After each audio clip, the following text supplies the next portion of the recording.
Hello friends, BRT explainer में आपका स्वागत है। मैं आज एक बिल्कुल नए मानवा को शुरू करने जा रहा हूँ और इस मानवा का एमसी भाई काफी आलसी होता है, लेकिन भाई एक दिन कुछ ऐसा होता है जो एमसी की पूरी जिंदगी को ही बदल देता है, जिसके बाद एमसी इतना स्ट्रॉन्ग हो जाता है कि पूरी दुनिया को हिलाने का दम रखता है। और साथ में भाई और भी इंटरेस्टिंग चीजें होती हैं, पर भाई ये जहाँ भी जाता है मुसीबतें इसके साथ आ जाती हैं। जिसके भी साथ रहता है उसकी वार लगा कर रख देता है। आपको इस मानवा में काफी ज्यादा इंटरेस्ट आने वाला है, तो चलिए स्टार्ट करते हैं इस मानवा को। और मानवा की शुरुआत होती है और हमें दिखाया जाता है एक व्यक्ति को जिसका नाम लिविंग बुद्धा मास्टर मूसान होता है। और वह कह रहा होता है, आपने कहा कि आप वियोना के बारे में जानना चाहते हैं। और उसके सामने एक लड़का बैठा हुआ होता है। वह कहता है कि मैं उनके इतिहास को एक पुस्तक में लिखने के लिए मटेरियल्स को इकट्ठा कर रहा हूँ। तब वह लिविंग बुद्धा कहता है, वह एक तेजस्वी योद्धा सम्राट है, वह बहुत ईमानदार और एक दयालु व्यक्ति थे, शायद बुद्धा ने ही उन्हें हमारे पास भेजा होगा। और तब वह लड़का खुश होते हुए कहता है, ये तो वैसे ही है जैसे मैंने सोचा था। तो फिर वह अपने दैनिक जीवन में कैसे थे? और भाई पता नहीं उस व्यक्ति को कौन से दौरे आने लग जाते हैं और ये कहने लग जाता उसका दैनिक जीवन उसका सामान्य रूप मिक्स से इमोशन के साथ कहता है, भाड़ में जा, मैं ये नहीं कर सकता। और लड़का कहने लग जाता है, अरे भाई क्या हुआ, इसको मुर्गी की दौरे क्यों आ रहे हैं? वो चप्पल सुंघो इसको जल्दी से। और भाई उसके पिछवाड़े पर लात मारकर वहाँ से बाहर निकाल दिया जाता है। एक व्यक्ति दिखाया जाता है जो लड़के पर चिल्ला रहा होता है और उसका नाम होता है द हुबेई पैंग क्लैन का सुप्रीम एल्डर पैंग दोयू होता है। और वह कह रहा होता है उस लड़के से, वी योना वो, वी योना वह, आखिरकार तुम जैसे घटिया इंसान यहाँ क्यों आ रहे हैं? नमक की एक पूरी थैली लाओ और यहाँ पर बिखेर दो ताकि ऐसे लोग ना आ पाए। और उस लड़के के घोड़े मुंह में आ जाते हैं और वह कहता है, यहाँ पर चल क्या रहा है? जिस किसी को भी देखो मुर्गी के दौरे आ रहे हैं। और हमें बताया जाता है कि वियोना आखिरकार है कौन। और वह एक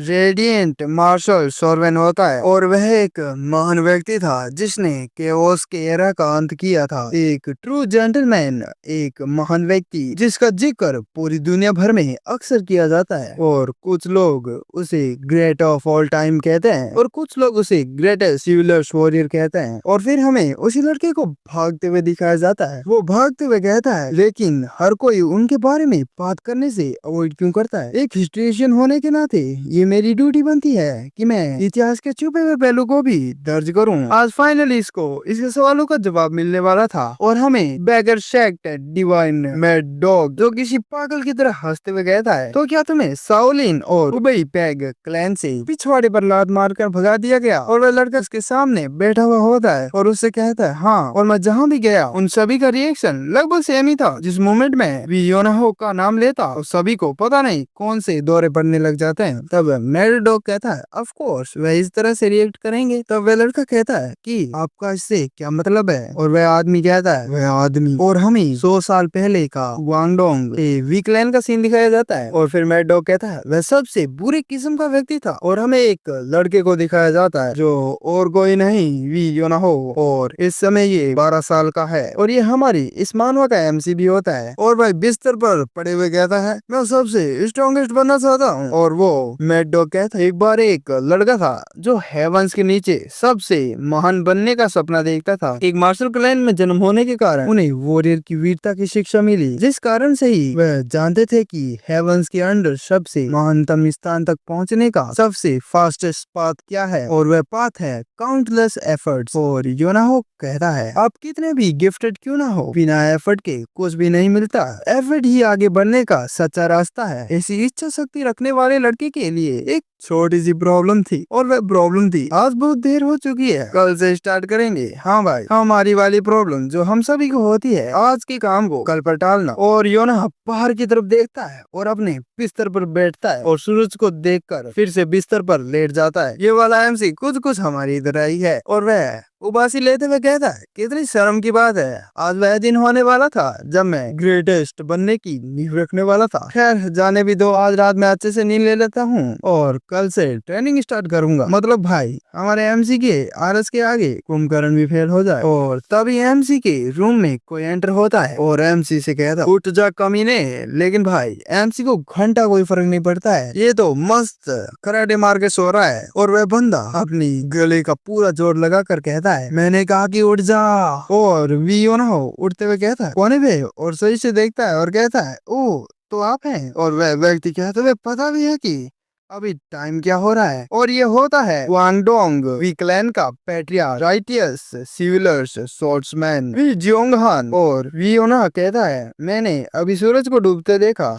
और पैट्रियार्क यानी हमारे एमसी के फादर कहते हैं, और फिर भी तुम अभी भी बिस्तर पर पड़े हो। तब एमसी कहता है, क्योंकि अभी सूरज डूब रहा है इसलिए बिस्तर पर पड़ते हैं। और एमसी का फादर कहता है, क्या तुम्हें पता भी है कि तुम कितने समय से इस कमरे में बंद हो? तब एमसी कहता है, शायद 2 दिन, नहीं 3 दिन, अब मुझे सही से याद नहीं है, शायद 2 ही दिन हुए होंगे। और एमसी का फादर गुस्से में कहता है, क्या 2 दिन 3 दिन? तुझे पूरे 4 दिन हो गए हैं इस कमरे में बंद हुए। तुम यूजलेस ब्रेड, तुम पूरे 4 दिनों से इस कंबल में लिपटे हुए इधर उधर डोल रहे हो। क्या इतनी देर तक लेटे रहने से तुम्हारी पेट में दर्द नहीं होता है? यहाँ तक कि एक भालू भी 3 दिन बाद पसीने को सुखाने के लिए अपनी करोट बदलता है, लेकिन तुम तो वो भी नहीं बदलते हो। तब एमसी हंसते हुए कहता है, इसलिए तो मैं बार बार उठता हूँ, आपको मेरे बारे में चिंता करने की कोई जरूरत नहीं है। भाई देख रहे हो एमसी को? एमसी का फादर एमसी की तरफ काफी गुस्से में देखता है, क्या क्या करूं मैं इसका?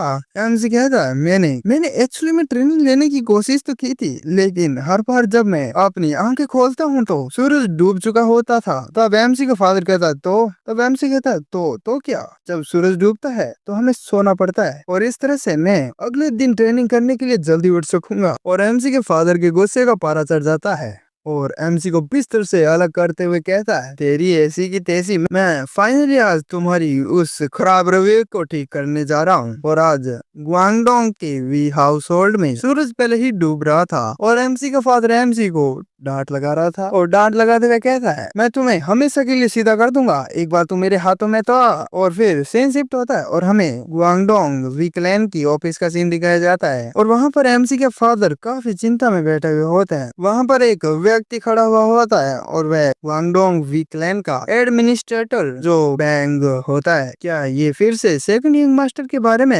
एमसी को फादर कहता है, मैं और किसके बारे में चिंतित होऊंगा? जो बैंग कहता है, चिंता मत करो सर, वे बहुत जल्द मैच्योर हो जाएंगे। और एमसी के फादर अपने सिर पर हाथ रखते हुए कहते हैं, ये सब मेरी गलती है, क्योंकि भाई जिस साल वी 2 साल का हुआ, उसी साल वी जियोंगहान एक मार्शल डुअल पिलग्रिमेज पर निकल पड़े। और हमें एमसी के फादर की वाइफ को दिखाया जाता है, जिसका नाम हान सोंगहा होता है, और वह प्रेग्नेंट होती है। और लो भाई, जो अभी पैदा भी नहीं हुआ है उसका भी नाम है वी सूर्यो। और एमसी का बड़ा भाई विष्णु होता है। और ये पीछे जो छुप रहा है वह और कोई नहीं, हमारा एमसी होता है। उस समय तो उन्होंने सोचा था कि ये जर्नी ज्यादा से ज्यादा 2 साल तक चलेगी, हालांकि वो बहुत सारे जो है इंसिडेंट्स में फंस गए, और 2 साल कब 8 साल में बदल गए पता ही नहीं चला। और जब वो 8 साल बाद घर वापस लौटे, हालांकि उस दौरान उन्हें राइटियस सिविलर्स स्वर्ड्समैन ऑनरी टाइटल को हासिल किया, लेकिन उसने जो खोया वह बहुत बड़ी चीज थी। जब वह घर लौटा तो उसकी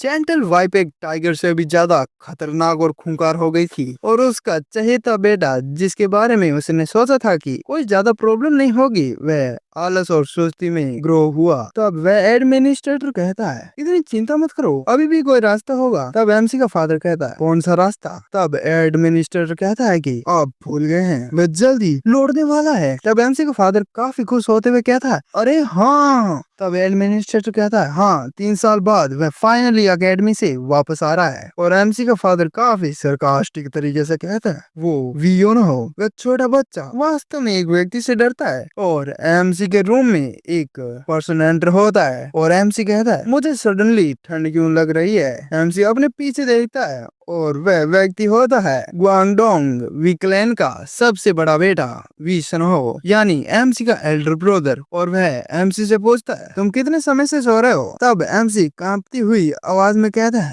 एल्डर ब्रदर? आपको भाई? उसका ब्रदर कहता है, मैंने तुमसे पहले सवाल पूछा है। अब एमसी अपना सर खुजलाने लग जाता है, और एमसी का ब्रदर उसे काफी सीरियस तरीके से देखता है। ओ एमसी तुरंत अपना मुंह खोलते हुए कहता है, नहीं नहीं नहीं, ऐसा बिल्कुल नहीं है जैसा आप सोच रहे हो। मैंने आज सुबह सुबह ही ट्रेनिंग की है, मैंने बहुत मेहनत की है, मैं बस थक गया था इसलिए सबके लिए ली थी। हाँ ये बिल्कुल सच है। और अपने मन में सोचता है, अरे यार ये कब वापस आ गया? तब एमसी का बड़ा भाई एमसी से पूछता है, क्या तुमने सचमुच में ट्रेनिंग की है? एमसी कहता है, हाँ मैं झूठ थोड़ी ना बोलूंगा। और एमसी का बड़ा भाई कहता है, तो फिर उस कैंडल को दो भागों में डिवाइड करने के लिए एक टेक्निक का यूज करो। मैं ये देखना चाहता हूँ कि तुम इन 3 सालों में कितना इम्प्रूव किया है। और भाई एमसी को जबरदस्ती शॉट पकड़कर खड़ा होना पड़ता है। एमसी का बड़ा भाई कहता है तुम क्या कर रहे हो, आगे बढ़ो। और एमसी कहता है मेरा मतलब है हम घर के अंदर है और ये काफी डेंजरस हो सकता है, कहीं मेरे अटैक से हमारा घर ही ना उड़ जाए, क्योंकि मैं ताकतवर हूँ भाई, हलवा समझाई क्या। तब एमसी का बड़ा भाई एमसी से कहता है मैं इसका ध्यान रखूंगा, मुझे दिखाओ कि तुम क्या कर सकते हो। तब एमसी कहता है ठीक है, इतना गुस्सा क्यों हो रहे हो। और एमसी अपने मन में सोचता है अब मैं क्या करूं, मुझे तो कुछ भी नहीं आता है। और एमसी स्वॉर्ड को घुमाते हुए आगे बढ़ता है और एक जगह पर आकर रुकता है और वहां से काफी स्पीड में आगे की तरफ बढ़ता है। एमसी का ब्रदर भी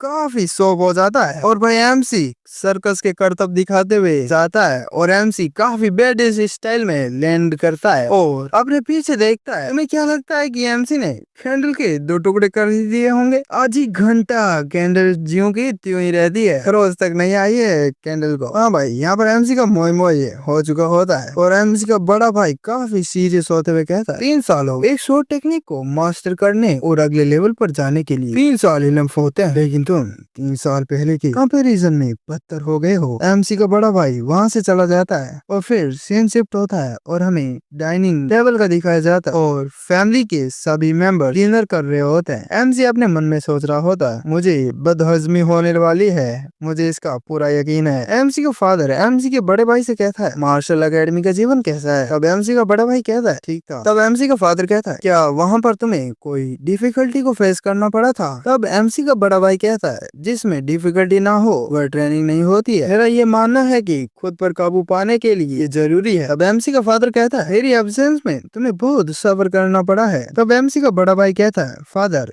इतने लंबे समय तक दूर रहना आपके लिए भी काफी हार्ड रहा होगा। तब एमसी का फादर कहता है तो फिर क्या कोई और इशू है। एमसी का बड़ा भाई एमसी के फादर से कहता है हाँ एक है। तभी सभी काफी शौक हो जाते हैं। एमसी की मदर कहती और क्या है वो। और एमसी का बड़ा भाई कहता है ये वियोनाहो के बारे में है और सभी काफी शौक हो जाते हैं। और एमसी कह रहा होता है क्या मेरे बारे में क्या है। एमसी का बड़ा भाई कहता है मुझे लगता है कि हमें वियोनाहो को मेरी मार्शल अकेडमी में लाना होगा। और एमसी की तो पूरी दुनिया ही हिल जाती है भाई, उसकी रिएक्शन देखने लायक होता है। और फिर सीन हमें प्रेजेंट का दिखाया जाता है और वो मैड डॉग कह रहा होता है मुंह और पैक डायुग भी योनाहो का नाम सुनते ही दांत पीसने लगता है। ये तब था जब एक महान इतिहास की शुरुआत हुई। उस समय कोई भी कल्पना नहीं कर सकता था कि ये आलसी लड़का एक दिन पूरी दुनिया को हिला देगा। और एमसी रोते हुए अपने बड़े भाई से कहता है अरे सुनो, जाने से पहले थोड़ा सा आराम कर लेते हैं भाई, ये नहीं सुधरने वाला है। और इसी तरह भी योनाहो को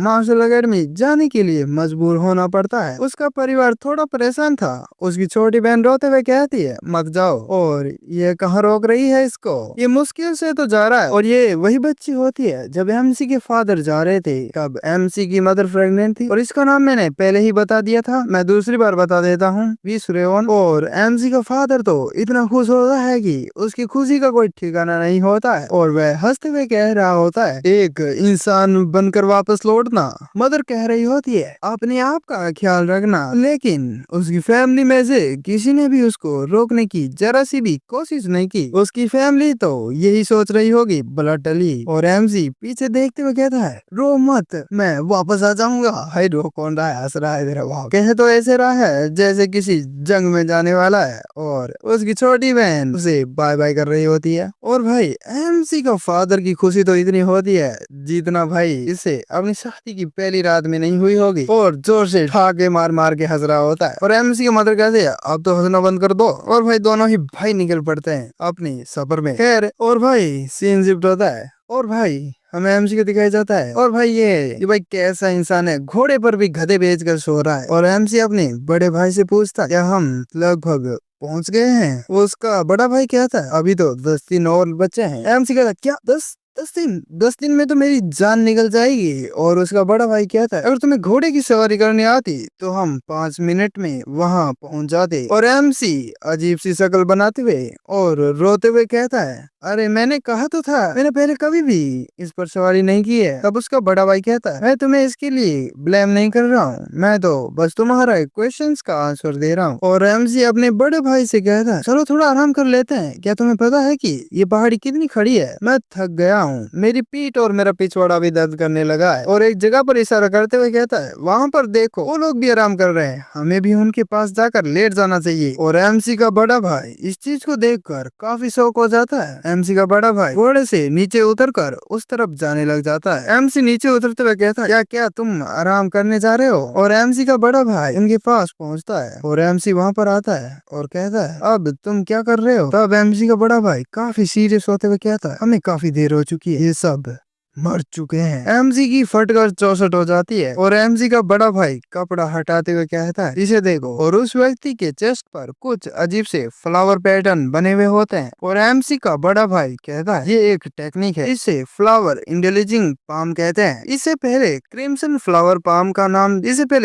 फ्लावर पाम कहा जाता था। और एमसी कांपते हुए पूछता है, फ्लावर इंडेलिजिंग पाम, ये कौन सा फ्लावर है? ये कहाँ पर उगता है? और ये क्या चीज है? और इंडेलिजिंग इन फ्लावर्स मतलब भाई फूलों में लिपटे हुए, और ये क्या है? तब एमसी का बड़ा भाई इसके बारे में बताता है, इसे क्रिम्सन फ्लावर पाम कहा जाता था, इंटेलिजिंग इन फ्लावर। लेकिन आइशियो जू एक नामक एक रेपिस्ट के कारण जो इस टेक्निक का यूज करके घिनौने और बुरे काम करता था, इस कारण से फ्लावर इंटेलिजिंग पाम कहा जाने लगा था। तब एमसी कहता है, रुको, एक रेपिस्ट? क्या आप कह रहे हैं कि वह यहीं आसपास है? तो एमसी का बड़ा भाई कहता है, वह उन वुमेन्स को पकड़ता था जो इस माउंटेन पर चढ़ती थी। और इन डेड बॉडीज को देखकर लगता है कि आइशियो जुए और एक वुमन को पकड़ने की कोशिश करते समय इन पर हमला किया गया है। और इसका मतलब है कि यहीं आसपास एक वुमन खतरे में। और वहां से काफी स्पीड में जाते हुए एमसी से कहता है, मैं जल्द ही वापस आ रहा हूँ, यहीं पर रुको। और एमसी डरते हुए और कांपते हुए कहता है, क्या आप मुझे इन लाशों के साथ यहीं पर रहने के लिए कह रहे हैं? लेकिन भाई एमसी का बड़ा भाई उसकी सुनता भी नहीं है। वो यहाँ पर एमसी का पोपट होते हुए और एमसी अपने चारों तरफ देखता है और कहता है, मैं यहाँ पर फंस गया हूँ। और थोड़े समय बाद का सीन दिखाया जाता है और एमसी चिल्लाते हुए कहता है, वो एक नंबर का झूठा है, वो इतना समय क्यों लगा रहा है? और एमसी अपने मन में सोचता है, कुछ हुआ है क्या? अदरवाइज इतनी देर नहीं करता, लगता है मुझे कुछ करना होगा। अगर मैं यहीं इधर उधर घूमता रहा तो शायद मैं टाइगर का डिनर जरूर बन जाऊंगा। तभी आसमान से बिजली कड़कती है, इससे एमसी की पैंट गीली होते होते बचती है और वहां पर बारिश स्टार्ट हो जाती है। और एमसी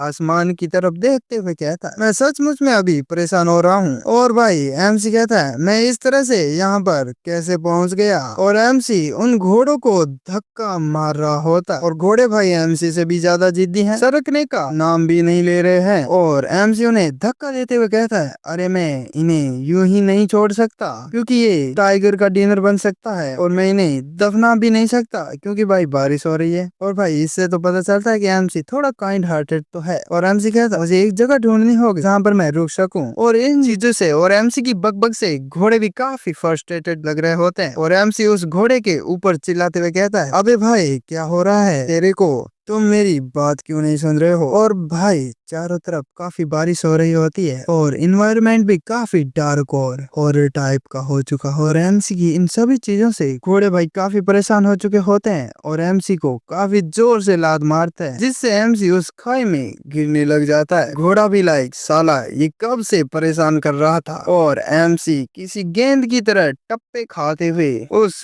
खाई में गिर रहा होता है। फाइनली एमसी एक जगह पर आकर रुक तो जाता है और खड़ा होते हुए कहता है, इसने तो मेरी पीठ तोड़ डाली, क्या घटिया घोड़ा है। और अपने सामने देखता है और इस चीज से एमसी सरप्राइज नजर आ रहा होता है और खड़ा होता है। और भाई एमसी को एक केव मिल जाती है और एमसी काफी खुश होते हुए कहता है, मुझे बारिश से बचने के लिए जगह तो मिल ही गई। और भाई वह दोनों घोड़े भी वहां पर आ चुके होते हैं और एमसी उन दोनों को एक स्टोन से बांध देता है और उनकी तरफ देखते हुए कहता है, मैं तो तुम्हें मार भी नहीं सकता। और अपने कपड़ों को देखता है, ये कितने गंदे हो चुके हैं। यही रीजन है कि मैं घर पर रहना ज्यादा पसंद करता हूँ। मैंने केव के बाहर एक निशान छोड़ा है, इसलिए मुझे पूरी उम्मीद है कि मेरा भाई मुझे ढूंढ लेगा। तब तक मैं, अरे छोड़ो इन सबको, मैं बस सोने जा रहा हूँ। और एमसी कहता है, मुझे उम्मीद है कि मेरे भाई को कुछ नहीं हुआ होगा। नहीं, वह स्ट्रॉन्ग है, मुझे यकीन है कि वह। और भाई एमसी को नींद आ जाती है और भाई हॉर्सेस वहाँ से जाने लग जाते हैं। कम से कम उन्हें तो सही से बांध देता। कितना निकम्मा एमसी है, ये तो हमसे भी ज्यादा निकम्मा है। लेकिन इस कुंभकर्ण को ये भी पता नहीं होता है कि सुबह से वापस रात हो जाती है। भाई कोई आदमी कितना सो सकता है? एमसी खराटे मारकर सो ही रहा रहा होता है तभी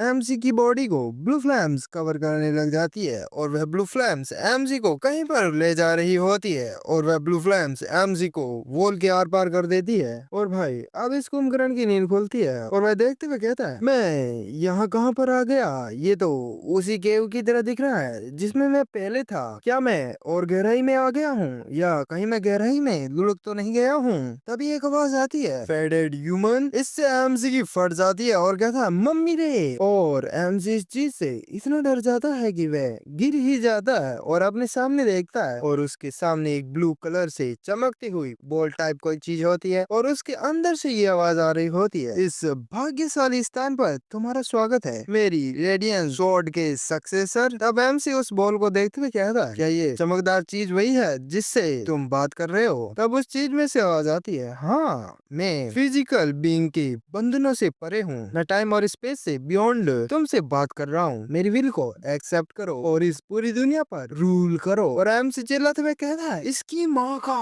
भूत। और वह चीज एमसी को शांत कराते हुए कहती है, अरे डर मत, मैं तो पहले से ही मर चुका हूँ, केवल मेरी विल ही बची है। मैंने इसे किसी ऐसे व्यक्ति के लिए प्रिपेयर की है जो मेरे बाद यहाँ आएगा, इसलिए मेरी विल को बिना किसी डाउट के एक्सेप्ट कर ले। और एमसी अपने मन में सोचता है, रुको, ये सिचुएशन तो कुछ फैमिलियर सी लग रही है। एक केव बिना ह्यूमन प्रेजेंस के और एक बूढ़े आदमी की विल। अरे अरे, ये तो मेरे लिए एक भाग्यशाली मौका है। और काफी गंदा मुंह बनाता है और कहता है, लगता है हेवंस मुझे मेरी काइंडनेस के लिए रिवॉर्ड दे रहे हैं। अगर मैं यहीं स्ट्रॉन्ग हो जाऊंगा तो मुझे मार्शल ट्रेनिंग हॉल जाने की कोई जरूरत ही नहीं पड़ेगी। और वह चीज कहती है, टाइम नहीं है, मेरी स्वॉर्ड को इनहेरिट करो और दुनिया के मॉरल्स को सही करो। और एम काफी खुश होते हुए कहता है, ऑफ कोर्स क्यों नहीं, अब अपन बनेगा दुनिया का भगवान। और वह चीज कहती है, मैं तुम्हें अपनी रेडियंस स्वॉर्ड सिखाऊंगा, खुद को एंडलेसली ट्रेन करो। अगर तुम मेरा ब्लड हो तो तुम्हारे पास इनफ टैलेंट होना चाहिए। अगर तुम यहाँ 30 साल तक कड़ी मेहनत से ट्रेनिंग लेते हो तो तुम कुछ हद तक मेरी टेक्निक को रिप्लिकेट करने में कामयाब हो जाओगे। और एमसी कहता है, 30 साल? वह कहता है, हाँ, सिर्फ ही 30 साल है भाई, 30 साल कुछ ज्यादा नहीं है। एमसी कहता है, रुक जा भाई, मुझे नहीं लगता कि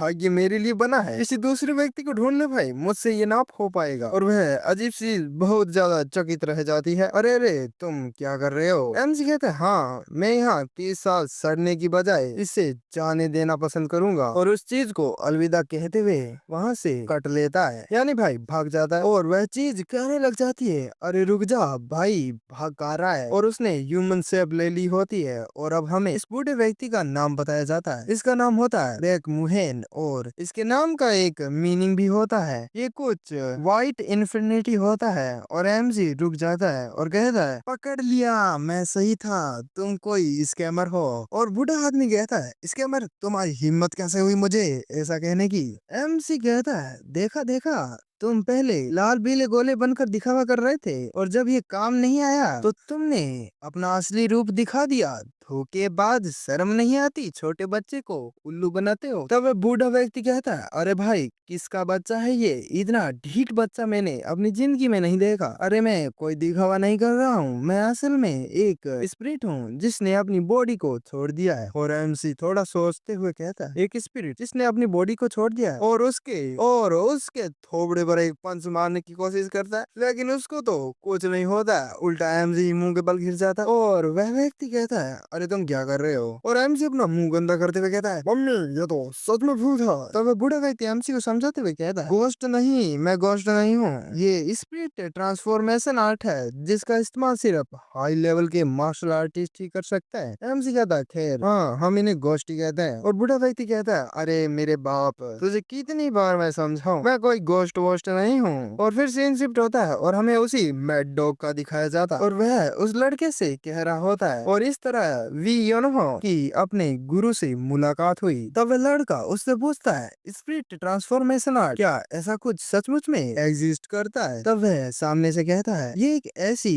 टेक्निक है जिसे केवल हाई लेवल के मार्शल आर्टिस्ट ही हासिल कर सकते हैं, कोई टिंगू पिंगू नहीं। तब वो लड़का कहता है, तो फिर कौन सा मार्शल आर्टिस्ट है जो उस एबिलिटी का यूज कर सकता है? वह मैड डॉग कहता है, क्या तुम स्वॉर्ड एम्परर को जानते हो? तब वह लड़का कहता है, ये तो निश्चित है। आखिरकार वह हिस्ट्री का सबसे स्ट्रॉन्गेस्ट व्यक्ति जो है, 1000 स्वॉर्ड बैक क्लैन का सबसे ग्रेटेस्ट व्यक्ति है, और वह गुरु जिसे मार्शल आर्ट्स के इतिहास में याद किया जाएगा। हाँ, मैं बैगमुहान रेडियंस स्वॉर्ड की बात कर रहा हूँ। वही व्यक्ति जिसे बाद में स्वॉर्ड एम्परर कहा गया। वह रेडियंस मार्शल आर्ट सोवरेन का मास्टर था, और वह लड़का शौक होते हुए कहता है, क्या सचमुच? लेकिन क्या वह इस साल पहले ही नहीं चले गए थे? तब मैड डॉग बताता है, ये सही है, वे एक भूली बिसरी जनरेशन से है। भले ये सच है कि उन्होंने वी होनाहो को बनाया। और वह लड़का कहता है, इतना इनक्रेडिबल है। तब उस रेडियंट मार्शल आर्ट सोवरेन ने जो ये जानता था, तुरंत ही उसका स्टूडेंट बनने की रिक्वेस्ट की होगी। तब वो मैड डॉग कहता है, वी होना नहीं, ये बिल्कुल ही उल्टा था। स्वॉर्ड एम्परर जिसने सोचा था कि उसके डिसेंडेंट में से किसी ने भी 300 साल तक उसकी तलाश भी नहीं की, उसको तो किसी भी कीमत पर एक डिसाइबल की जरूरत थी। फिर सीन शिफ्ट होता है और हमें उसी बूढ़े व्यक्ति को दिखाया जाता है जो एमसी पर चिल्लाते हुए कहता है, तुम्हें मेरा डिसाइबल बनना ही होगा। और एमसी जाते हुए कहता है, इतना गुस्सा करना तुम्हारी सेहत के लिए सही नहीं रहेगा। मैं तो तुम्हारे बैक क्लैन से भी नहीं हूँ। मैं सच में तुमसे कुछ भी नहीं सीख सकता।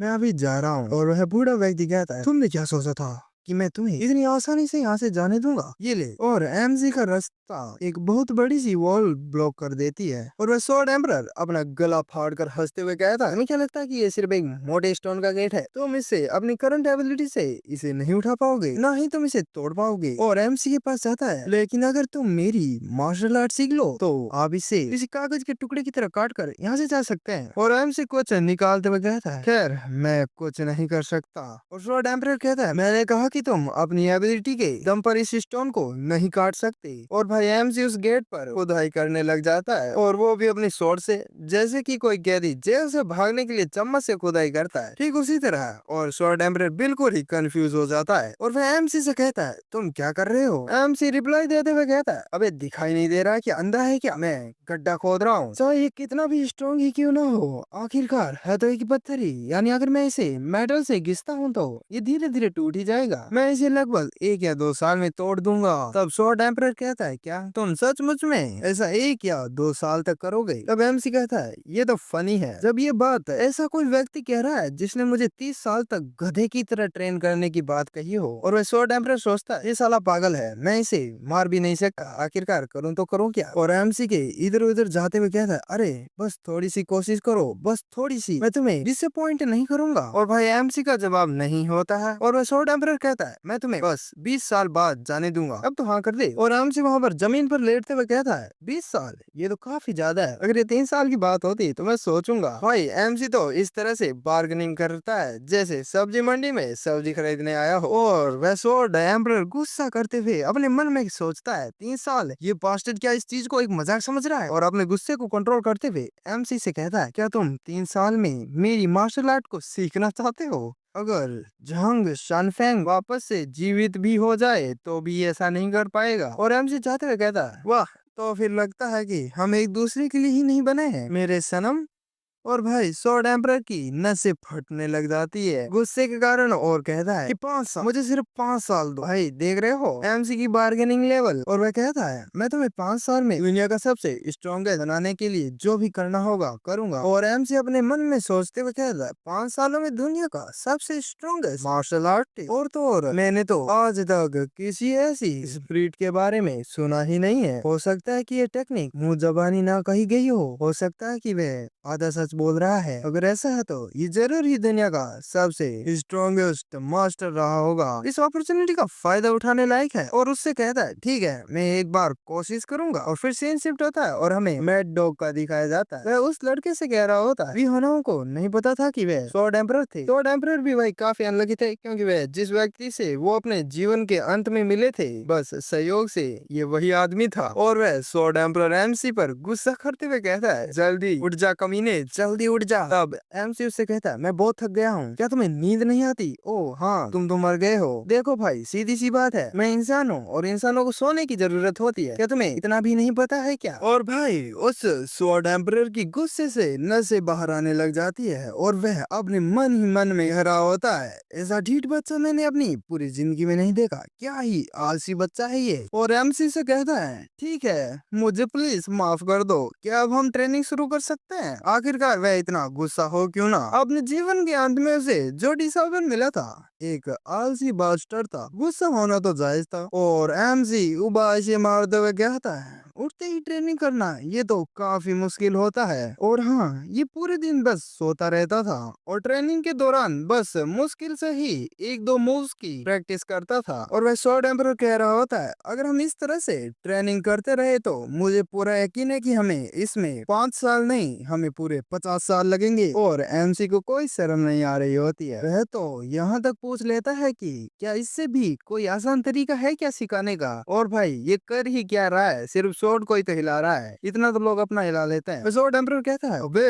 इससे आसान आखिरकार होगा क्या, अगर हमारा एमसी थोड़ा सा कम बोले तो शायद ये कम परेशान होगा, लेकिन भाई हमारे एमसी को तो चुल मची रहती है। और भाई एमसी उस शॉर्ट एम्पर को ताना मारते हुए कहता है मुझे लगता है कि मुझे एक टैलेंटेड मास्टर की जरूरत है। भाई एमसी शॉर्ट एम्पर को इतने ताने सुना चुका है, ये तो बस ये अपने गुस्से को कंट्रोल कर रखा है इसने। इसके पास अपनी अगर रियल बॉडी होती तो भाई मैं पक्का कह सकता हूँ ये ब्लड प्रेशर के कारण ही मर जाता और गुस्से से इसकी नसें और फट जाती। वह तो अच्छा है ये स्पिरिट रूप में, नहीं तो भाई इसका क्या हाल होता कुछ कह नहीं सकते। और भाई स्वॉर्ड एम्परर अपने गुस्से को काबू में करते हुए कहते हैं मैं इसके लिए तुमसे बहुत माफी मांगता हूँ। और वह स्वॉर्ड एम्परर एमसी की इन हरकतों को देखते हुए अपने मन में सोचते हैं अगर मेरे पास मेरी बॉडी होती तो मैं इसे पीट कर सिखा देता। और भाई एमसी तो अजीब हरकतें ही कर रहा होता है। और फिर एमसी पूछता है लेकिन मास्टर आपने वह चीज कैसे की। तब वह कहता है मैंने ऐसा क्या किया। तब एमसी कहता है अरे भाई जो तुमने स्टोन की गेट को गिराया था, क्या आप उस पावर का यूज करके मेरी बॉडी को कंट्रोल करके मुझे मार्शल आर्ट नहीं सिखा सकते क्या। बेसिकली एमसी स्वॉर्ड एम्परर को ये कहना चाहता था कि ये सोता रहेगा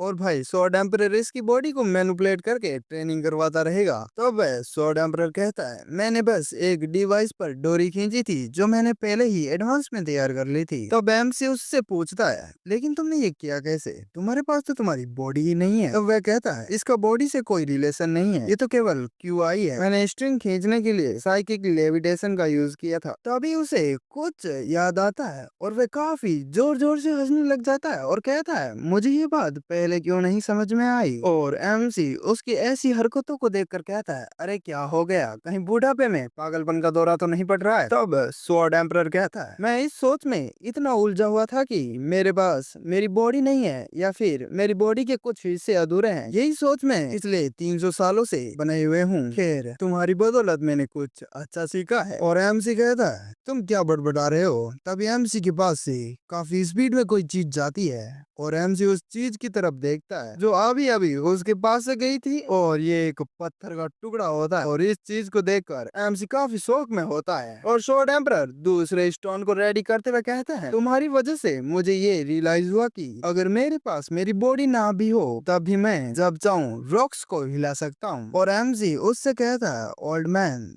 तुम्हारे दिमाग में आखिरकार क्या खिचड़ी पक रही है। और वह स्वॉर्ड एम्परर हंसते हुए कहता है अगर मैं पत्थरों को हिला सकता हूँ तब तो मैं ऐसी चीजें कर सकता हूँ। और बहुत सारे पत्थरों को अपनी एनर्जी की मदद से हवा में ले आता है। मतलब भाई एमसी ने खुद के पैरों पर ही कुल्हाड़ी मार ली होती है। और भाई एमसी कहने लग जाता है ओल्ड मैन मेरा मतलब है कि मास्टर चलो हम बैठकर शांति से बात कर लेते हैं, इसके लिए कोई डाकू मंगल सिंह थोड़ी ना बनता है। लेकिन भाई आज तक एमसी की बात किसी ने सुनी है, जो आज सुनेगा वह एमजी पर पत्थरों का हमला करना स्टार्ट कर देता है और हमें बस एमजी की चिल्लाने की आवाजें सुनाई देती है। और उस दिन के बाद स्वॉर्ड एम्परर और एमसी की ट्रेनिंग दिन और रात भर जारी रही। उन्होंने दिन में बिना आराम किए स्वॉर्डमैनशिप सीखी और वह रात भर दोनों बहस करते रहते थे। और जब भी एमसी सोता था तो वह स्वॉर्ड एम्परर द्वारा सिखाई गई अनपैरेलल ड्रीम मैथिक आर्ट का यूज करके ट्रेनिंग लेते थे। जीना स्वॉर्ड बन गई थी और लाइफ स्वॉर्ड बन गई थी। एमसी के पास आलसी होने का समय ही नहीं था और जब वह वापस लौटा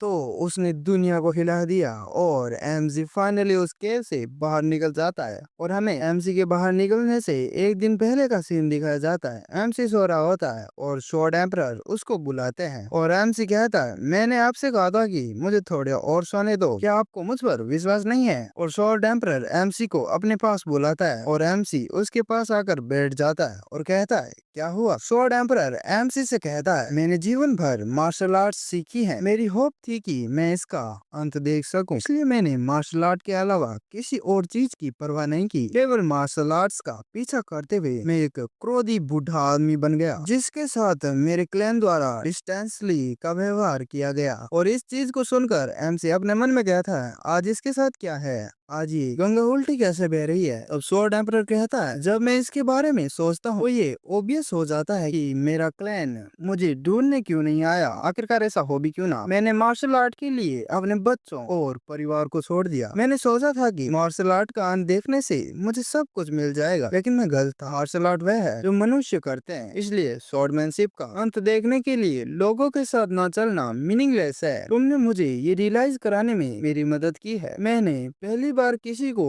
टीच किया है और इस दौरान मैं गुस्सा भी हुआ, फ्रस्ट्रेटेड भी हुआ और आपको ग्रो होते देखकर मुझे खुशी भी हुई और मुझे ये एहसास हुआ कि आनंद क्या होता है। और मैंने ये भी सीखा कि स्नेह किसे कहते हैं, किसी की केयर करना किसे कहते हैं। तब एमसी कहता है, आपके साथ क्या है मास्टर, आप तो ऐसे बर्ताव कर रहे हो जैसे कि हम एक दूसरे को फिर कभी नहीं देखने वाले हैं। तब स्वॉर्ड एम्परर नम आवाज में कहता है, हाँ अब समय आ गया है। और एमसी कहता है, तुम क्या कह रहे हो, समय आ गया है? क्या तुम्हें लगता है कि मैं इसमें फंस जाऊंगा?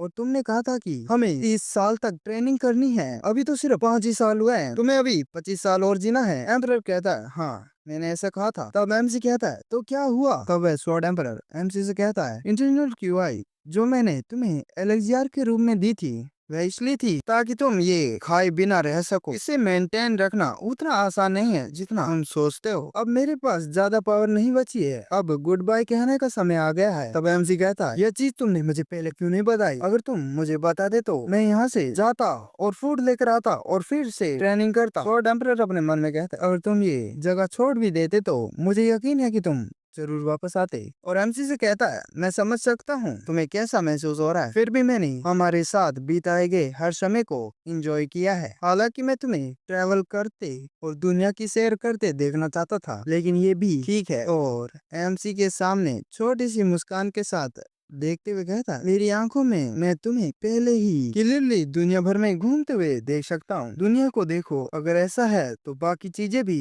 नेचुरली तुम्हारे पीछे आएंगी। दुनिया को देखने से पहले लोगों को देखो। ऊपर देखते हुए मुझे ये समझ में नहीं आया कि मेरे पैरों के पास क्या है। तुम मेरी जैसी गलतियां मत दोहराना। भले ही मैं तुम्हें फिर कभी ना देख पाऊँ, भले ही मेरी एग्जिस्टेंस के बारे में किसी को भी पता ना चले, लेकिन तुम्हारी हरकतें तुम्हारी स्वॉर्डमैनशिप में उनके अंदर हूँ। तो भले ही तुम आउटस्टैंडिंग ना हो या ग्रेट ना हो तो कोई बात नहीं है। और स्वॉर्ड एम्परर की स्प्रिट वैनिश होने लग जाती है और एमसी एम्परर को रोते हुए कहता है, आप अभी नहीं जा सकते, अभी भी बहुत कुछ है जो मैंने नहीं सीखा है। नहीं नहीं, इसे जाने दो, मेरे लिए ना सीखना ही ठीक है। प्लीज एक दिन के लिए और रुक जाइए, सिर्फ एक दिन के लिए। और स्वॉर्ड एम्परर की स्पिरिट वहाँ से गायब होने लग जाती है और जाते हुए कहती है, तुम बस खुश रहना। और एमसी रोते हुए कहता है, आप मुझे थोड़ा पहले बता देते। और फिर सीन प्रेजेंट में शिफ्ट होता है और हमें एमसी को दिखाया जाता है जो काफी गुस्से में नजर आ रहा होता है। और एमसी कह रहा होता है, तो यही कारण है कि वह मुझे पहले से बताए बिना चला गया और उसने ये सब कब किया। धिक्कार है उस बूढ़े आदमी पर, उसे तो बस आराम से निकल जाना चाहिए था, लेकिन भाई पता नहीं उसको क्या चुल मची होती है, ये कांड करके जाने की क्या जरूरत थी। और चिल्लाते हुए कहता है, ये सब क्या बकवास है। दरअसल क्या हुआ, गायब होने से पहले बेक मोहन ने एमसी के कपड़ों पर एक संदेश लिखा था, संक्षेप में वी ना हो, यानी एमसी की मार्शल आर्ट जिसे उसने 5 सालों में जितनी जल्दी हो सके सीखा था, अभी भी अधूरी थी, क्योंकि बैक मोहन के गायब होने के बाद एमसी ने ट्रेनिंग नहीं ली। इसलिए बैक मोहन ने एमसी के बॉडी में एक तरह का फीचर डाल दिया। बैक मोहन का वह इनर एलेक्जार जिसे एमसी ने निगल लिया था खाने के रूप में, उसकी मार्शल आर्ट में सुधार का कारण बनेगा। आप इसे अपने आप ही मजबूत होते हुए देख सकते हो, लेकिन ऐसा बिल्कुल नहीं है। अगर एमसी जिस मार्शल आर्ट का एक्सपीरियंस कर रहा है और उसे हासिल कर रहा है, अगर वह इनर एलेक्सियर की स्पीड से धीमा है तो उसकी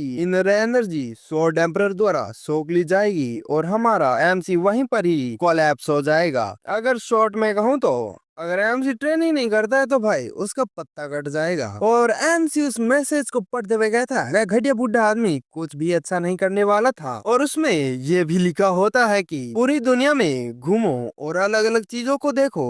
जब आप दुनिया को देखेंगे तो आप चीजों को महसूस करेंगे और जब आप चीजों को महसूस करेंगे तो आप चीजों को सीखेंगे। छोटी सी जगह पर रहकर छोटा इंसान बनकर संतुष्ट मत हो जाना, बड़ी चीजें देखो और बड़ा इंसान बनो। इससे भाई एमसी थोड़ा सा खुश होता है। और शॉर्ट एम्परर ने जगहों को भी लिख दिया होता है जहाँ पर भाई एमसी को जाना होगा। और यह भी कहा होता है कि दुनिया के ग्रेट स्कॉलर और उनके साथ रहो, तुम ये चीज रूलिंग के बाद फील करोगे। भाई अभी एमसी का ये सीन चल रहा होता है कि कभी खुशी तो कभी गम। चिल्लाते हुए एमसी कहता है, तुम घटिया मास्टर, तुम मुझे कितनी जगहों पर जाने के लिए कह रहे हो। मैं घर जाऊंगा लेकिन मैं सब कुछ हल करने के बाद वापस चला जाऊंगा, इसलिए ज्यादा चिंता मत करो मदर और फादर। और मैं आशा करता हूँ कि मेरा बड़ा भाई भी सही होगा। और उस केव की तरफ देखता है और कहता है, मुझे ये करना ही होगा। और ग्रीट करता है, मैं वापस नहीं आऊंगा, इसलिए अवेयर रहना। तुमने मुझे आखिर तक परेशान किया है। और जाते हुए कहता है, और लेकिन ये रूलिंग कहाँ है। और एमसी वहां से चला जाता है। मतलब भाई अब एमसी किसी रूलिंग नाम की जगह पर जाने वाला है। और हमें उस केव का सीन दिखाया जाता है और वहाँ पर स्वॉर्ड एम्परर की स्पिरिट अपीयर होती है। वह हंस रहा होता है और हंसते हुए कहता है, साले अगर तू दुनिया के बारे में नहीं सीखेगा तो यही मम्मी की तरह सूख कर मर जाएगा और इजिप्ट वाले तुझे उठा कर ले जाएंगे। और दुनिया में ऐसी कोई मार्शल आर्ट नहीं है। मतलब भाई सीधा सीधा इसने एमसी का उल्लू बना दिया है। और ये उसी चीज की बात कर रहा है जो इसने एमसी के कपड़ों के ऊपर लिखी थी कि अगर वह ट्रेनिंग नहीं करता तो भाई उसकी बॉडी ब्लास्ट हो जाएगी। ऐसी कोई मार्शल आर्ट एग्जिस्ट नहीं करती है, इसका ये कहना है। भाई ये बूढ़ा आदमी काफी ज्यादा गुरु घंटाल आदमी है। और वह कहता है, मैं तुझे यूं ही किसी अनजान जगह पर नहीं रहने दे सकता। दुनिया इतनी बड़ी है कि वह तुम्हें ऐसा करने की इजाजत नहीं देगी। और अपनी हंसी रोकता है और कहता है, और ये तुम्हारी मार्शल आर्ट की बर्बादी है, तुम छोटे से बास्टर्ड। मैं तुम्हारी वजह से खुश था। मैं तुम्हारे लिए प्रे करता हूँ कि तुम हमेशा खुश रहो। और समय थोड़ा बीतता है और हमें कैफेंग शहर का सीन दिखाया जाता है। और भाई वहाँ पर एक व्यक्ति की एंट्री होती है। तुम्हें देखकर लग रहा होगा कि कौन है ये भिखारी बे, लेकिन ये और कोई नहीं है, हमारा एमजी होता है, यानी वी योना हो। और वह कह रहा होता है, एक्सक्यूज मी, क्या ये कैफेंग है। और हमें उस बंदे को दिखाया जाता है जो एमसी के सामने ही बैठा होता है, बेगर सेक्ट का ब्रांच लीडर जांगिल। मतलब भाई भिखारी अपना अलग ही ग्रुप बनाकर बैठे हैं यहाँ पर। वह कहता है, हाँ, और अपने मन में ही सोचता है, ये मम्मी टाइप कौन है, क्या इजिप्ट के पिरामिड से भागा है। एमसी कहता है, मैं यहाँ पर इसलिए आया हूँ क्योंकि मुझे कुछ पूछना था। तब वह व्यक्ति कहता है, बीड़ू अपन पैसे के बिना बात ही नहीं करते हैं। एमसी कहता है, क्या मुझे पे करने की जरूरत होगी। तब वह व्यक्ति कहता है, सही बोला रे, इस दुनिया में कोई भी चीज मुफ्त में नहीं मिलती। और भाई एमसी की हालत को देखकर वो अपने मन में सोचता है, इसकी आवाज से तो लगता है कि बीड़ू ये 20 साल से ज्यादा नहीं होगा, लेकिन उसका चेहरा तो 50 साल के बुढ़े से भी ज्यादा बुढ़ा लग रहा है। हाँ भाई एमसी ने चेहरा ही को जैसा बना रखा होता है। मैंने आज तक तो बहुत सारे भिखारी देखे ले,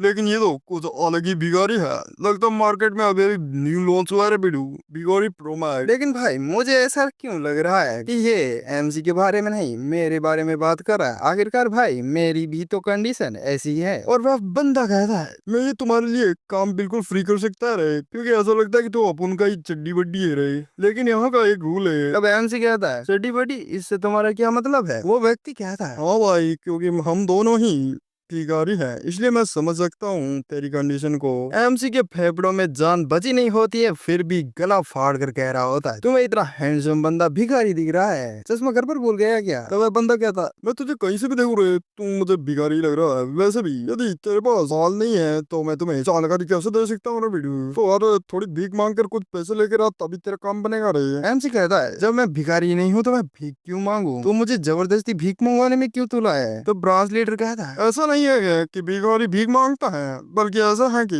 जब आप बीड़ू एक बार भीख मांगते हैं तो उसका चस्का लग जाता है और आदमी भिखारी बन जाता है। मुझे तो तेरी कंडीशन को ऐसा देखकर लगता है कि तू जहाँ पर भी बैठेगा वहां पर पैसों की बारिश होने लग जाएगी। क्या टैलेंट है रे तेरा। और एमसी को थोड़ा और ध्यान से देखता है और एमसी से हाथ मिलाते हुए कहता, अरे बीड़ू अपना पार्टनरशिप करेगा क्या अपने साथ, मिल बांट के खाएंगे दोनों भाई भाई। एमसी कहता है, क्या तुम्हारे साथ क्या। और फिर सीन थोड़ी देर बाद का दिखाया जाता है। तुम लोगों को क्या लगता है ये एमसी अपने ईगो पर अड़ा रहेगा। आज ही घंटा एमसी और वह दोनों दिन भर इतनी भीख मांग कर पैसा का पहाड़ खड़ा कर देते हैं। वे दोनों दिन भर इतनी भीख मांगते हैं कि पैसों का पहाड़ ही खड़ा हो जाता है। मतलब भाई हमारा एमसी प्रोफेशनल भिखारी है और वह ब्रांच लीडर तो इतने सारे पैसे देखकर पगला ही जाता है और हंसते हुए कहता है, इस ब्रांच को आधे साल तक ऑपरेट करने के जितने पैसे हमने आधे दिन में ही कमा लिए बीडू। भाई कमा लिए, भीख मांगी है तुमने। और एमसी को इतनी जोर से कहता है, अरे धन का देवता आ गया, God of wealth, God of wealth, ऐसे चिल्ला रहा होता है और उसकी आवाज उसके झोंपड़े से बाहर तक सुनाई दे रही होती है। और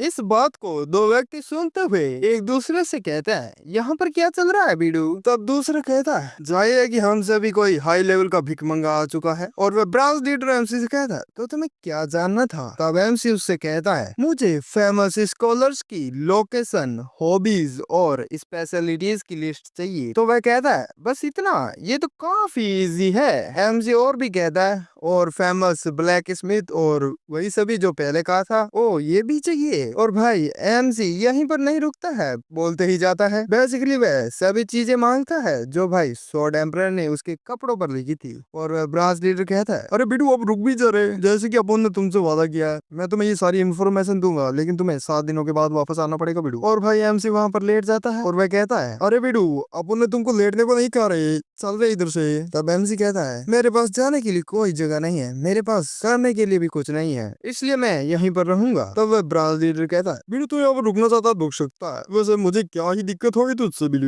लेकिन भाई कुछ दिनों बाद जांगिल यानी ब्रांच लीडर को बहुत पछताने वाला है। तुम तो जानते ही हो हमारे एमसी के बारे में कि भाई जहाँ पर भी रहता है वहाँ पर कुछ तो होता ही है। और एक भिखारी उस ब्रांच के पास भागते हुए आता है और कहता है, ब्रांच लीडर मुसीबत आ गई है। तो वह ब्रांच लीडर कहता है, अरे बेटू क्यों शोर मचा रहा है, भिखारियों को क्या मुसीबत आ गई रे बेटू। तब व्यक्ति कहता, अरे हमारा बेगर क्लैन, मुझे लगता है कि हम भूख से मर जाएंगे। वह ब्रांच लीडर कहता, क्या बक रहा है तू। और हमें मार्केट का सीन दिखाया जाता है और वहाँ पर सभी लोग इस क्लैन के भिखारियों को गाली दे रहे होते हैं। कोई कहता है, तुम नकली भिखारियों की हिम्मत कैसे हुई इधर भीख मांगने की, चले जाओ यहाँ से। और वह व्यक्ति कहता है, जल्दी से इधर आओ, वहाँ पर है। और ब्रांच लीडर उसके पीछे पीछे भागते हुए कहता है, अभी ये आखिरकार हो क्या रहा है। और वह कुछ देखकर काफी हैरान हो जाता है और कोई इशारा करते हुए कहता है, अरे कमीनो, अगर तुम भिखारी हो तो कम से कम तुम्हें उस लेवल पर तो होना ही चाहिए। और भाई हमारे एमसी को सभी बहुत सारी भीख देते हुए कहता है, मैंने कभी किसी को इतना बेचारा नहीं देखा है। हे भगवान, ये ऐसा लग रहा है जैसे ये आज या कल भगवान को प्यारा हो जाएगा, बस खा लो नहीं तो तुम टपक जाओगे। मतलब भाई हमारा एमसी प्रोफेशनल भिखारी निकला और इस चीज से उस ब्रांच लीडर के गोटे मुंह में आ जाते हैं। और एमसी कहता है, पैसे कमाना कितना इजी है। और भाई एमसी ने यहाँ पर पूरी भिखारियों की दुनिया पर कब्जा कर लिया होता है। दूसरी जगह कब्जा करे या ना करे, लेकिन भाई भिखारियों की दुनिया पर कब्जा कंप्लीट हो जाता है। और फिर सीन शिफ्ट होता है और हमें एमसी का दिखाया जाता है जो कह रहा होता है, मुझे भाई प्यास लगी है। और वह ब्रांच लीडर कहता है, अबे बिल्कुल पानी लेकर आओ, पानी पानी। जब पानी लेकर आता है तो एमसी उस कटोरे को देखते हुए कहता है, ये कटोरा काफी गंदा हो गया है। और वह ब्रांच लीडर उन सभी को मारते हुए कहता है, अरे मामू बोलो ना, अपन तुम नया कटोरा लेकर आओ, तुम मूर्ख भिखारी हो, तुम्हारी औकात क्या है। भाई एमसी के नखरे खत्म ही नहीं हो रहे होते हैं। एमसी कह रहा होता है, ये पानी थोड़ा गर्म है। और वह ब्रांच लीडर कहता है, लोग बेल बुद्धि हो क्या, पहाड़ों से ठंडा पानी लेकर आओ मेरे बीड़ू के लिए, मुझे तुम लोगों को कितनी बार बताना होगा। और एमसी भाई लेटते हुए कह रहा होता है, कितना बढ़िया है, कितना बढ़िया है। और वह ब्रांच लीडर एमसी को देखते हुए, भाई इसकी शक्ल भाई काफी रोंदरू टाइप हो चुकी होती है, मतलब भाई अब रो ही देगा ये। और अपने मन में सोचते हुए कहता है, मैं बिगर सेक्ट का एक ब्रांच लीडर हूँ, मैं इस मूर्ख भिखारी के लिए किसी नौकर की तरह काम कर रहा हूँ, अगर मैं इसे बाहर निकाल दूंगा तो मेरे लोग भूखे मर जाएंगे। वह इन्फॉर्मेशन जो इसने मांगी थी वह यहाँ पर कब आएगी। और एमसी की पीठ को दबाते हुए कहता है, अब आपको अच्छा लग रहा है? एमसी कहता है थोड़ा दर्द तो हो रहा है लेकिन ये ठीक है। और वह ब्राजील सोचता है अगर इस तरह से ही चलता रहा तो हम सभी मर जाएंगे। और तभी कोई व्यक्ति अपने हाथों में एक लेटर लिए हुए आता है और कहता है ब्रांच लीडर इंफॉर्मेशन आ गई है। यहाँ पर इंफॉर्मेशन क्या आती है कि सभी में खुशी की लहर दौड़ पड़ती है। और भाई ब्रांच लीडर को तो इतनी खुशी होती है कि जैसे कि उसकी गर्लफ्रेंड ने उसे अपनी दे दी हो। मुझे लगता है तब भी उसको इतनी खुशी नहीं होगी जो अभी खुशी है इसके चेहरे पर। एमसी उस इंफॉर्मेशन को देखता है और कहता है बस इतना ही? क्या तुम सचमुच में पैसों के लिए ऐसा कुछ बेचना चाहते हो? मुझे ये मजाक लग रहा है। वह ब्रांच लीडर कंफ्यूज होते हुए कहता है तुम्हारा क्या मतलब है? इसे मुझे दो। और उसको ध्यान से पढ़ते हुए अपने मन में सोचता है क्या ये कमीना सचमुच में हम सबको मारने की कोशिश कर रहा है? ये तो उसकी रिक्वेस्ट का केवल आधा ही है। ये तो काफी बुरा है। मुझे कुछ तो करना ही होगा नहीं तो ये हम सबको खा ही जाएगा। और एमसी कहता है ये इसलिए है क्योंकि मैंने तुम्हें इनफ पेमेंट नहीं किया है, तो चलो मैं तुम्हें पेमेंट करता हूँ। और वह ब्रह्मदेव कहता है अरे मामू रुक जा रुक जा रुक जा भाई, तू रुक जा वहीं पर रुक जा, हिल मत तू। और मन में सोचता है इससे पहले कि ये कमीना कुछ करे मुझे ही कुछ करना होगा। और एमसी को ले जाते हुए कहता है हम तुम्हें सड़कों पर भीख नहीं मांगने दे सकते, इस तरफ आओ मैं तुम्हें इन्फॉर्मेशन दूंगा। और एमसी को एक जगह पर लेकर जाता है और वहाँ पर उसके सामने कोई खड़ा होता है और वह कहता है तुम्हें यहाँ देखना कितना रेयर है फॉक्स डॉग। और भाई ये होती है कैफेंग के हाउस सेक्ट की ब्रांच लीडर गुई नंगाना। और वह ब्रांच लीडर कहता है मैं ब्रांच लीडर गुई को रीड करता हूँ। और भाई एमसी उसके पीछे से टीज करते हुए कहता है फॉक्स डॉग। और उसके पास आकर कहता है क्या ये तुम्हारा नाम है डॉग? तुम एक छोटी सी कुतिया हो है ना? और भाई उस ब्रांच लीडर को काफी गुस्सा आ रहा होता है लेकिन भाई अपने गुस्से को कंट्रोल करते हुए गुई से कहता है मुझे इन्फॉर्मेशन चाहिए। और भाई एमसी उससे कुतिया कुतिया बुला रहा होता है। ये बंदा ढब ही नहीं रहा होता है। वही कहती है ये काफी सरप्राइजिंग है। बेगर सेक्ट का ब्रांच लीडर इंफॉर्मेशन के लिए हाउस सेक्ट में आया है। मुझे उम्मीद है कि तुम ये तो जानते होगे कि हम राइवल्स हैं, तो तुम यहाँ पर क्यों आए हो? मैं बेगर सेक्ट के लिए नहीं पूछ रहा हूँ, मैं यहाँ एक कस्टमर लाया हूँ। और भाई एमसी तो रुक ही नहीं रहा होता है, उसको बार बार वही कह रहा होता है। तभी गुई एमसी को देखते हुए कहती है क्या तुमने अभी अभी मुझसे घटिया मजाक किया है? ये बेगर सेक्ट नहीं पूछ रहा है लेकिन ये कस्टमर तो भिखारी ही लग रहा है। क्या तुम हमारी इंसल्ट कर रहे हो या किसी तरह का घटिया मजाक कर रहे हो? हमारे पास बेगर सेक्ट को सेल करने के लिए कोई भी इंफॉर्मेशन नहीं है। तब एमसी कहता है मैं बेगर सेक्ट से नहीं हूँ। और गुई जाते हुए कहती है अगर तुम इस तरह हमारी इंसल्ट करते रहे तो हमारे पास एक्शन लेने के अलावा कोई और चॉइस नहीं है। प्लीज ध्यान रखे कि हमें प्राइड है। तब एमसी कहता है क्या हाउस सेक्ट एक इंटेलिजेंस ऑर्गेनाइजेशन है, लेकिन तुम तो ये भी नहीं पता लगा सकती कि मैं बेगर सेक्ट से हूँ या नहीं। क्या तुम इंफॉर्मेशन बेचकर अपना गुजारा कर रही हो जबकि तुम्हें इसके बारे में पता ही नहीं है? तुम तो बेसिक भी नहीं जानती हो। और इस चीज से गुई काफी गुस्से में आती है और किसी को बुलाते हुए कहती है वोगमू कौन है ये? और एक डार्क और चारों तरफ फैलने लग जाता है और उस डार्क और के अंदर से आवाज आती है और वह कहता है हमें इसके बारे में नहीं पता है लेकिन ये बिगर सेक्ट से नहीं है। और भाई इस चीज से गुई का पोपट हो जाता है। तब एमसी कहता है देखा अब तो तुम मुझे इन्फॉर्मेशन बेच सकती हो।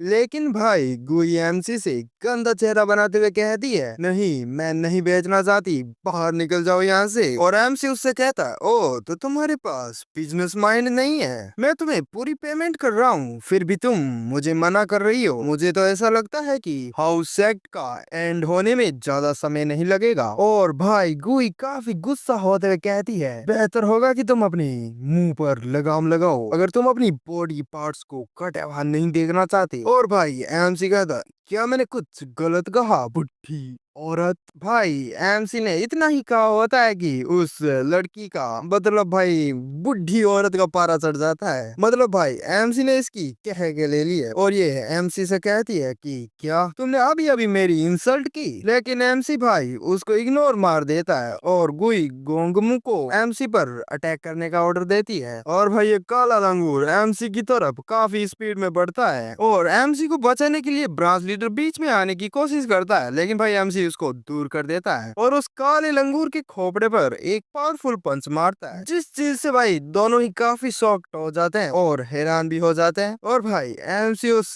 काले लंगूर की वहीं पर कब्र खोद देता है और भाई वो लड़की कह रही होती है आई मीन बुढ़ी औरत की क्या तुम मार्शल मास्टर हो? एमसी कहता है ओह इसके लिए सॉरी सॉरी सॉरी, क्योंकि जब भी कोई मुझे हिट करने की कोशिश करता है तो भाई मेरी आदत ही कुछ ऐसी हो चुकी है, मैं काउंटर अटैक कर ही देता हूँ, मेरा इस पर कोई कंट्रोल नहीं है। और भाई तुम्हें मुझे पहले बताना चाहिए था कि तुम मुझ पर हमला करने वाले हो, तब मैं थोड़ा कंट्रोल करने की कोशिश करता। तब ब्रांच लीडर अपने मन में कहता है मुझे लगता था कि उसने शायद मार्शल आर्ट सीखी होगी, लेकिन मुझे इसकी उम्मीद नहीं थी कि ये इतना ज्यादा स्ट्रॉन्ग होगा, ये तो बेसिकली एक मॉन्स्टर है। और भाई एम से अपना सर खुजाते हुए कहता है ये सारी गलती उस बुढ़े आदमी की है, मेरा इसमें कोई हाथ नहीं है भाई। और भाई ये एमसी को ग्रीट करते हुए कहती है मुझे नहीं पता था कि आप इतने प्रेस्टिजियस कस्टमर हैं, तुम किससे बात कर रहे हो, क्या तुम मुझसे बात कर रही हो इस समय? और गुई ब्रांच लीडर की तरफ देखती है और कहती है खैर मुझे नहीं लगता कि तुम यहाँ अच्छे इरादे से आए हो। तब ब्रांच लीडर उससे कहता है तुम मुझ पर शायद विश्वास नहीं करेगी, लेकिन मैं वास्तव में यहाँ लड़ने के लिए नहीं आया हूँ, बस एक इन्फॉर्मेशन थी जो बिगर शेट के पास नहीं थी, इसलिए मैं तुम्हारी हेल्प मांगने के लिए यहाँ पर आया हूँ। गुई कहती है तो तुम इसलिए इसे यहाँ पर लाए हो? और ब्रांच लीडर कहता है हाँ बीडू। और तब वह कहती है तुम्हें तुम्हें पता है ये तो किसी खरगोश के बिल में बाघ को ले जाकर थोड़ा सा खाना मांगने जैसा है। तब वह ब्रांच लीडर कहता है मुझे पता है कि इस पर यकीन करना मुश्किल है, लेकिन मैं सीरियस हूँ। तब गोई कहती है ठीक है मैं तुम्हारी बात मानती हूँ। और वह ब्रांच लीडर थैंक्स कहता है। तब गोई कहती है लेकिन आपको इन्फॉर्मेशन देना तो एक अलग मैटर है, लेकिन ये भी सच है कि तुम्हारे कस्टमर ने मेरे आदमियों को चोट पहुंचाई है, मुझे इसके लिए कंपनसेशन चाहिए। एमसी कहता है कंपनसेशन? तब वह कहती है अनऑर्थोडॉक्स वर्ल्ड यानी मुरिम वर्ल्ड का एक सिंपल रूल है, खून के बदले खून, जीवन के बदले जीवन। और अपने चारों शैडो स्वॉर्ड्स को बुलाती है और वह चार लोग उसके चारों तरफ अपेयर हो जाते हैं। और भाई वह अपने हाथों में बहुत बड़ा और लंबा स्वॉर्ड पकड़े हुए आ जाते हैं और एक तो अपनी ही चाट रहा होता है स्वॉर्ड को, मेरा मतलब स्वॉर्ड को कह रहा हूँ मैं। एमसी कहता है वाह क्या बात है, यहाँ पर हर कोई